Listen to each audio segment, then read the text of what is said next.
msiba wa mbwa kama mnyama inaonyesha jinsi gani ambavyo umechukua taswira ya jamii, taswira ya watu maarufu, yani wale influencer, wale watu bongo movie, watu wenye nafasi, wenye followers, wanaotazama na watu wengi, wanafuatiliwa na watu wengi katika jamii. Inaonyesha ni jinsi gani wameguswa na huu msiba, wamejitokeza kwenda kwa Wema Sepetu, kwenda kuonyesha kuumia, kujitokeza na kuposti kwenye peji zao wakisikitishwa na ule msiba wa kifo cha yule mbwa, na wengine kwenda mpaka pale kwa Wema Sepetu kwa ajili ya kumtia moyo na kumpa pole. Kwa hiyo wamejitokeza kwa wingi. Sasa hapa sio kosa kwenda kujumuika, kwa sababu mnyama pia ana uhai. Kuhuzunika kwa kuondokewa na mnyama sio jambo baya, ni jambo jema ambalo ni la kiroho lenye huruma. Lakini je, vipi kuhusiana na thamani ya mwanadamu? Naweza nikamuuliza Wema Sepetu au Bongo Movie nikawauliza, je, mnyama au mbwa ana thamani kubwa kwenu kuliko mwanadamu? Uhai wa mnyama, uhai wa mbwa wa Tanzania na watu wote influencer, Bongo Movie na watu maarufu ambao mmejumuika kuonyesha hisia za kufiwa kwa Wema Sepetu na mbwa wake. Je, uhai wa mnyama yani mbwa una thamani sana kuliko uhai wa mwanadamu? Mpaka kuonyesha, kuposti, kuonyesha kuguswa na kuzungumzia jinsi ambavyo wamepokea msiba huu kwa masikitiko, na kujitokeza kwenda pale kwa ajili ya kulia msiba kwa Wema Sepetu, kumtia moyo juu ya yule mbwa baada ya kuondoka duniani. Tumefika sehemu moja ambayo ni mbaya sana. Hivi ni kweli kwamba tunaweza tukathamini sana, tukaonyesha huruma kubwa sana, tukajitokeza, tukatoa sauti zetu, tukatumia peji zetu kuonyesha jinsi ya maumivu ya uhai wa mnyama ambaye amekufa, lakini tukashindwa kutoa sauti zetu kukemea na kupinga mauaji ya vifo vya uhai wa wanadamu wa Tanzania wanaozidi kufa pasipo kuwepo na hatia.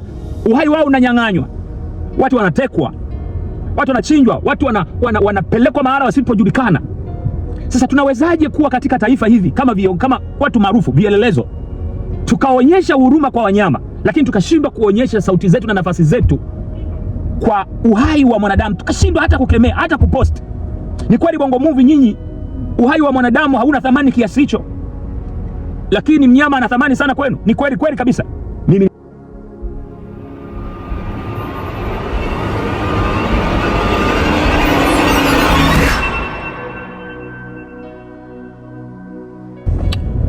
Shalom, Bwana Yesu asifiwe sana, wana na binti za Mungu. Na kuna jambo moja ambalo kidogo nimejaribu kulitafakari, nilikuwa natamani nipate kulizungumzia.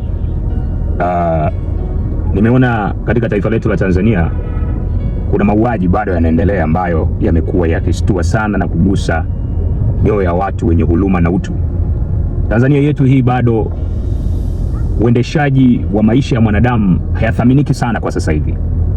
Viongozi hawatoi sauti zenye kukemea na kuchukia matukio yenye kutisha kiasi hiki, matukio ambayo yanaacha alama na kutengeneza majeraha ambayo yasiyoweza kufutika kwenye vizazi hadi vizazi, yale matukio ambayo yanaonekana.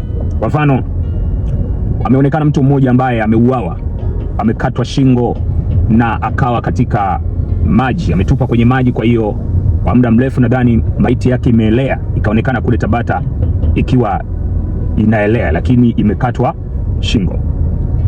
Nilitarajia mimi binafsi kwamba kuona viongozi wa kiserikali wangeonyesha jinsi gani ambavyo wanachukizwa na matukio kama haya katika taifa la Tanzania, mauaji na watu ambao wananyang'anywa uhai wao kwa namna ya ajabu sana.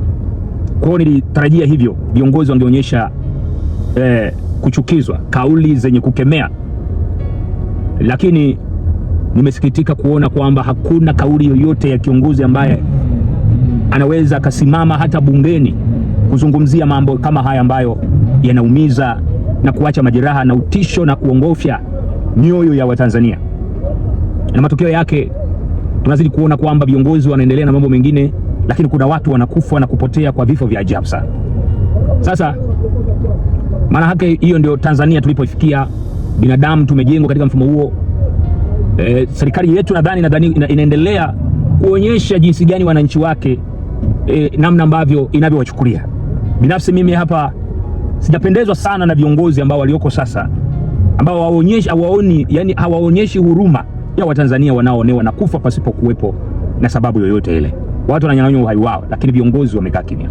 Sasa tunaponyamaza, lakini tutambue kwamba tuko katika ulimwengu huu, na linaweza kukutokea wewe kwako, linaweza kumtokea mjomba wako, linaweza kumtokea dada yako, linaweza kumtokea baba yako. Mpambanaji ambaye unamtegemea utasikia ameondoka katika uso wa ulimwengu huu, na kifo ambacho anaondoka nacho ni kifo ambacho sio cha haki, ni kifo cha kunyanyaswa, ni kifo cha mateso, ni kifo cha kinyama, kama vile ambavyo tumeona ile maiti ikielea katika Tabata pale. Kwa hiyo ni jambo la kutisha sana. Lakini kitu ambacho nimeshangaa sana, ambacho kimenifanya mpaka nikaongea hapa, nimejihoji sana kwamba tunao mafrensa ambao ni kama watu maarufu sana, ambao wana nafasi kubwa sana kwenye taifa hili ama kwenye jamii. Wana uwezo wa kukemea ama kutumia nafasi zao za umaarufu kama walivyo wanamuziki wengine wa kiulimwengu kule katika mataifa mbalimbali. Wanapoona mambo yenye kuumiza jamii, na wao wanashiriki kuonyesha nafasi zao katika jamii, kama ni kukemea kupitia nafasi zao, kwa sababu wao wanapokemea wanasikilizwa, sauti zao zinawafikia watu wengi, zinawafikia viongozi. Kwa hiyo kama ni jambo la kufanyia kazi, viongozi wanatilia manane. Sasa kunako mambo mengi sana yamezidi kutokea hapa katika taifa la Tanzania. Hatuoni hawa friends hawa wanamuziki, hawa watu maarufu wakitumia nafasi zao kukemea mambo maovu, wakionyesha kuumia, wakionyesha kutokupendezwa. Wanamuziki maarufu na friends, yani comedian, bongo movie, ambao wana inspiration watu, wana inspirate watu. Kwa hiyo hawaonekani kwenye kuguswa na mambo ya kijamii yanayoumiza na kutia hasira wananchi. Kwa hiyo wao wako bize, na kwa sababu wamechagua maisha hayo ya kuishi kutokana na upepo, wakiitwa katika upande wa serikali, hata kama kuona jambo fulani linalotokea katika uongozi kama utawala, hawataki kusema. Kwa hiyo wamechagua maisha ya kujipigania wao wenyewe. Hawana tena mpango na jamii hao ambayo ndio inawasapoti wao, kwa sababu hakuna mtu maarufu pasipo kuwepo na wale waliokufanya kuwa maarufu. Hakuna mwanamuziki atakayefanya vizuri pasipo kuwepo na wale ambao wanaokusikiliza. Hao ndio wanakupa nafasi ya kuonekana kwamba wewe ni mwanamuziki. Lakini sasa wewe kama ni mwanamuziki au kama bongo movie umeshindwa kuonyesha umuhimu wa wananchi ama wa jamii yako ambao unaitumikia, ni jambo la ajabu sana, ni jambo la kusikitisha sana kwa wainfluencer hawa wetu leo nao. Nimeona jinsi gani ambavyo, kitu cha kushangaza, tunaye mtu maarufu sana hapa ambaye ni binti anaitwa Wema Sepetu. Huyu aliwahi kuwa Miss, ambaye amefanya mambo makubwa sana hapo nyuma. Nadhani alikuwa ni ana mahusiano na kipindi cha nyuma na mwanamuziki mkubwa hapa Tanzania kama Diamond Platnumz, aitwa Wema Sepetu. Sasa Wema Sepetu kwa miaka mingi amekata tamaa kabisa ya kupata ujauzito. Sasa maisha yake alikuwa amechagua kuelekezea kufuga mbwa. Kwa hiyo mbwa yule alikuwa amepata jina sana hapa Tanzania kutokana na vile ambavyo ameonyesha mapenzi Wema Sepetu kwa yule mbwa, kwa sababu hakuwa ana matumaini kama atapata ujauzito aje kupata mtoto. Kwa hiyo kilichotokea, huyu mbwa alipata umaarufu sana na watu walimfahamu huyu mbwa. Sasa Wema Sepetu amepata ujauzito na matokeo yake huyu mbwa inasemekana kwamba amekufa. Sasa baada ya kufa, jambo moja ambalo limeshtua jamii, msiba wa mbwa kama mnyama inaonyesha jinsi gani ambavyo umechukua taswira ya jamii, taswira ya watu maarufu, yani wale influencer, wale watu bongo movie, watu wenye nafasi, wenye followers, wanaotazama na watu wengi, wanafuatwa na watu wengi katika jamii. Inaonyesha ni jinsi gani wameguswa na huu msiba, wamejitokeza kwenda kwa Wema Sepetu, kwenda kuonyesha kuumia, kujitokeza na kuposti kwenye peji zao wakisikitishwa na ule msiba wa kifo cha yule mbwa, na wengine kwenda mpaka pale kwa Wema Sepetu kwa ajili ya kumtia moyo na kumpa pole. Kwa hiyo wamejitokeza kwa wingi. Sasa hapa sio kosa kwenda kujumuika, kwa sababu mnyama pia ana uhai. Kuhuzunika kwa kuondokewa na mnyama sio jambo baya, ni jambo jema ambalo ni la kiroho lenye huruma. Lakini je, vipi kuhusiana na thamani ya mwanadamu? Naweza nikamuuliza Wema Sepetu au bongo movie nikawauliza, je, mnyama au mbwa ana thamani kubwa kwenu kuliko mwanadamu? Uhai wa mnyama, uhai wa mbwa wa Tanzania na watu wote influencer Bongo Movie na watu maarufu ambao mmejumuika kuonyesha hisia za kufiwa kwa Wema Sepetu na mbwa wake. Je, uhai wa mnyama yani mbwa una thamani sana kuliko uhai wa mwanadamu? Mpaka kuonyesha kuposti, kuonyesha kuguswa na kuzungumzia jinsi ambavyo wamepokea msiba huu kwa masikitiko na kujitokeza kwenda pale kwa ajili ya kulia msiba kwa Wema Sepetu, kumtia moyo juu ya yule mbwa baada ya kuondoka duniani. Tumefika sehemu moja ambayo ni mbaya sana. Hivi ni kweli kwamba tunaweza tukathamini sana, tukaonyesha huruma kubwa sana, tukajitokeza, tukatoa sauti zetu, tukatumia peji zetu kuonyesha jinsi ya maumivu ya uhai wa mnyama ambaye amekufa, lakini tukashindwa kutoa sauti zetu kukemea na kupinga mauaji ya vifo vya uhai wa wanadamu wa Tanzania wanaozidi kufa pasipo kuwepo na hatia. Uhai wao unanyang'anywa, watu wanatekwa, watu wanachinjwa, watu wanapelekwa mahala wasipojulikana. Sasa tunawezaje kuwa katika taifa hivi kama watu maarufu vielelezo, tukaonyesha huruma kwa wanyama, lakini tukashindwa kuonyesha sauti zetu na nafasi zetu kwa uhai wa mwanadamu, tukashindwa hata kukemea, hata kupost? Ni kweli Bongo Movie nyinyi uhai wa mwanadamu hauna thamani kiasi hicho, lakini mnyama ana thamani sana kwenu. Ni kweli kabisa. Mimi nitake kusema kwamba tumefika pabaya sana, tumefika mahala ambako sio kuzuri. Kama kweli wewe una nafasi na Mungu amekujalia nafasi, ukiwa kama kiongozi, ukiwa kama mwanamuziki, ukiwa kama comedian, ukiwa kama mtu maarufu yeyote yule ambaye una nafasi, unayaona mambo yanayojitokeza katika jamii yetu, unaona mambo ya uongozi katika taifa la Tanzania yanajitokeza, unashindwa kutumia nafasi ambayo Mungu amekupa kupaza sauti, kukemea na kupinga mauaji na utekaji, lakini unasubiri katika mambo ya mzaa, mambo ambayo hayana nguvu sana, uthamani kwa maisha ya mwanadamu. Ndiyo naweza nikasema mnyama ni wa thamani sana, mnyama ni wa muhimu sana kwenye maisha yetu, ana haki ya kuishi.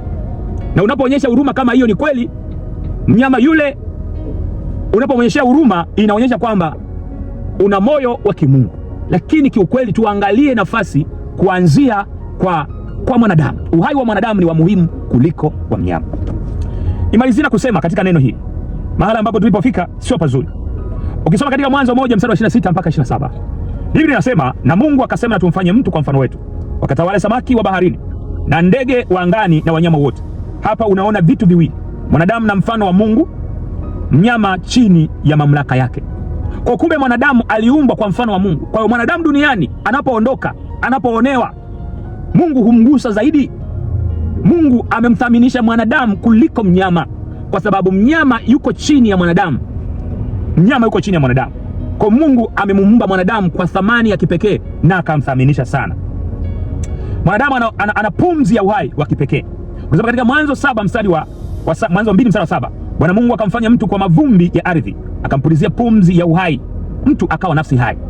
Kwa hiyo mwanadamu ana thamani kwa sababu ana pumzi ya uhai ya Mungu, pumzi ya Mungu. Hii inaonyesha uhai wa mwanadamu una mguso wa moja kwa moja kutoka kwa Mungu.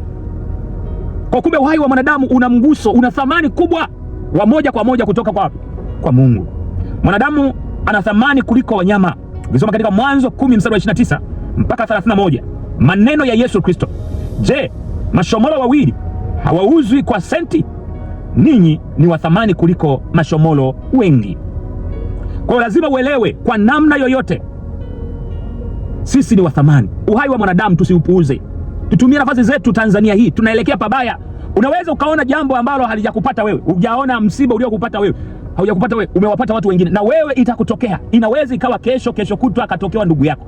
Kama usipokemea Tanzania hii, haya mambo yanayotokea, wewe mtu maarufu, yatakuja kutokea kwa ndugu yako, yatakutokea kwa ndugu yako. Mwanzo, maisha ya mwanadamu yana uwajibikaji mkubwa. Mwanzo 9 mstari wa 5 mpaka 6, damu ya mwanadamu atakayeimwaga, damu ya mwanadamu, damu yake itamwagwa, kwa maana kwa mfano wa Mungu alimfanya mwanadamu. Kwa hiyo ukisoma katika Mwanzo hapa, wale wanaomwaga damu za wanadamu wenzao, kiukweli damu ya mwanadamu itamwagwa kwa namna, kwa mfano wa Mungu alimfanya mwanadamu. Kwa hiyo Mungu ana kisasi na mtu ambaye anayemwaga damu ya mwanadamu wenzake. Ni jinsi gani ambavyo Tanzania hapa tunazidi kuona damu zinamwagwa, na imekuwa ni kitu cha kawaida katika utawala. Imekuwa ni kitu cha kawaida na hatusemi. Na hivyo basi tumekuwa wanafiki, tunajipendekeza kwa wauaji ili tupewe nafasi, lakini kiukweli sio jambo zuri. Naongea na watu maarufu, naongea na comedian, mambo kama haya katika utawala tuyakemee. tusikubaliane. Viongozi wa serikali, polisi wanatoa matamko tu kwenye vitu vingine, tumekamata wezi, tumekamata nini, lakini kwenye mambo haya yenye kutisha hatuoni taarifa na feedback. Tukiangalia kwa Pilipili mpaka leo waliomuua Pilipili hawajasoma, haijaelezeka, haijulikani, mambo yamenyamaziwa, na wakisema tunafanya uchunguzi, hiyo ndio imeisha, imepotea. Hili ndio taifa tulionalo sasa hivi. Polisi wanaposema tunafanyia uchunguzi, hawafanyi uchunguzi, ni kama kukupoza tu. Kiuhalisia wale wanaofanya hayo mambo maovu huenda wanawafahamu, kwa sababu wanapotupa nafasi tu za kusema tunafanyia uchunguzi, halafu ndio imeishia hapo. Ni swala la Pilipili na wengine wote waliouawa, walioshambuliwa na kuuawa, imeisha juju. Kwa hiyo ndivyo inavyokuwa, lazima tuyakemee haya mambo. Mwanadamu bila ufahamu hushuka kama mnyama. Zaburi 49 mstari wa 20, mtu aliye na heshima asiyefahamu ufanana na mnyama apoteaye. Hapa inaonyesha mwanadamu ana nafasi ya juu, lakini akipoteza ufahamu anashuka chini kama mnyama. So, kwa mwanadamu amepoteza ufahamu kwa namna ya ajabu sana, kiasi kwamba akili yake imekuwa ni ya chini, kiasi kwamba inashindwa kuuthamini uhai wa mwanadamu, inathamini uhai na maisha ya mnyama. Ni kiasi gani moyo wake, utu wake umepotea na umedrop chini huyu mwanadamu. Kutoka mistari hii yote, mimi nataka niseme kitu kimoja. Mungu anajali viumbe vyote, lakini mwanadamu amepewa hadhi ya mfano wa Mungu, mamlaka, uwajibikaji wa kiroho, thamani ya juu zaidi.